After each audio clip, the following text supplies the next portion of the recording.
tomorrow at 8 on Channel 4. Bed without breakfast and strangers in the shower on Channel 4 now. How many happy glampers in this for in a bed? Hi, I'm Corrie Brown. I'm a continuity announcer for Channel 4 Television in London, and we're the people that talk on the television between the programmes. So that's a mix of creative and technical and marketing and editorial and performance work. I have a severe sight impairment. It doesn't define me and it does not devalue me, but it does mean that sometimes I have to approach things just a little bit differently. I was taught to touch type when I was about 7 or 8 to help with schoolwork, and it meant that I was really adept at using keyboards by the time I was looking for work experience, and that for me was quite a unique sort of selling point. And by the time I was at university, I was using what we now know as laptops, but back then in the early 90s, it was a brick of a computer.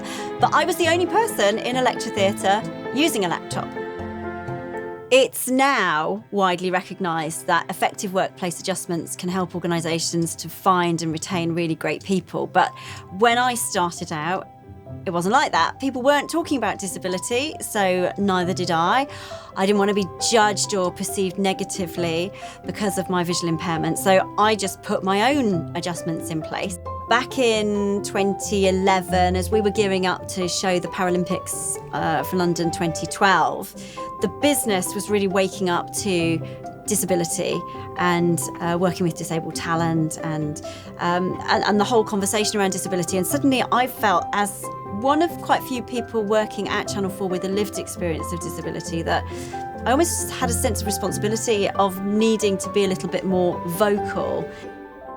I am a founder and a co-chair of 4Purple, which is Channel 4's disability staff network.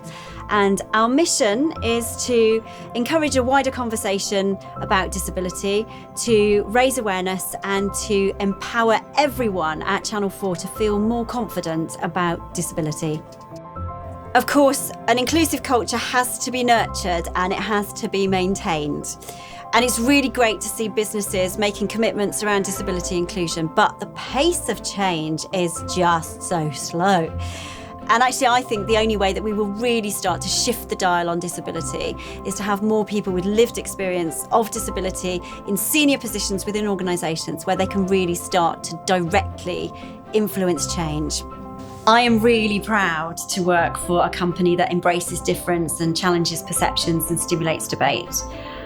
You know, Channel 4's been at the forefront of societal change when it comes to attitudes to disability, and I really hope that that continues because there is so much still to do. I think it's fair to say that I've made most of my big life decisions on gut instinct and I've followed my heart. And if I could speak to my younger self, I would say that it is definitely okay to approach things a little bit differently, and that really that's what makes us interesting.